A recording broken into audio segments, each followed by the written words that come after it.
Under Adat Prapati, customary land is inherited through the female line. Usually passed to daughters or other female heirs. Men do not own the land, but they can live on and use it through family ties.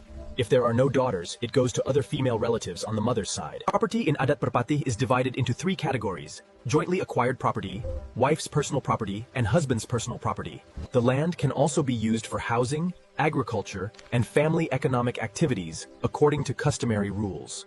Management of customary land is supervised by traditional leaders such as the Buapak, Lembaga, and Undang to ensure all matters follow customary law. Finally, customary land is protected through tradition and the customary tenure enactment to prevent transfer to outsiders. And Adat Temenggung is a customary system that is widely practiced in most states in Malaysia and originated from the influence of the Malay Sultanate of Malacca. This system is based on patrilineal descent and emphasizes individual rights in property and land ownership. Adat Temenggung also has close ties to Islamic law, especially in matters of inheritance and property management through Islamic. Individually, there are 5 rights in the Temenggung custom.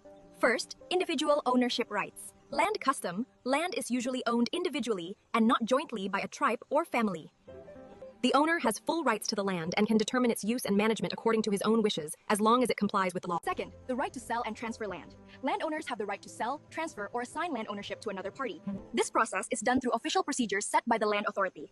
Unlike Adat Prapati, land in Adat Temenggung is easier to transfer because it is not tied to a specific tribal or lineage system.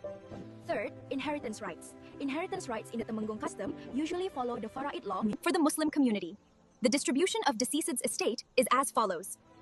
Daughters are entitled to half of the son's share. For example, if a son gets half of the property, daughters only get a quarter of the share. If there are no sons, a daughter is entitled to half of the deceased's estate. If the deceased has 2 daughters and no sons, both daughters are entitled to 2/3 of the estate equally.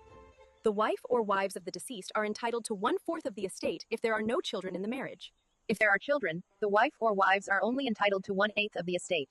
Fourth, the right to manage property. The owner has the right to manage, develop, or use land for residential, agricultural, Business purposes, etc. Property management is done individually without the need to obtain consent from the customary or tribal chief. Fifth, the right to legal protection.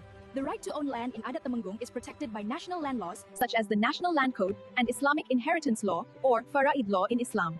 This law ensures that the distribution of property is carried out legally, fairly, and in an orderly manner to the rightful heirs.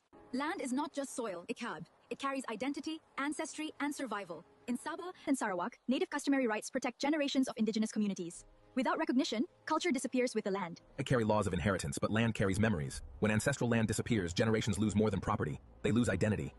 These walls hold stories older than modern cities. Every piece of surrounding land protects our way of life. Without it, traditions fade silently. Recognition is everything. Without proof, ancestral land can vanish under modern development. Law decides whether history survives.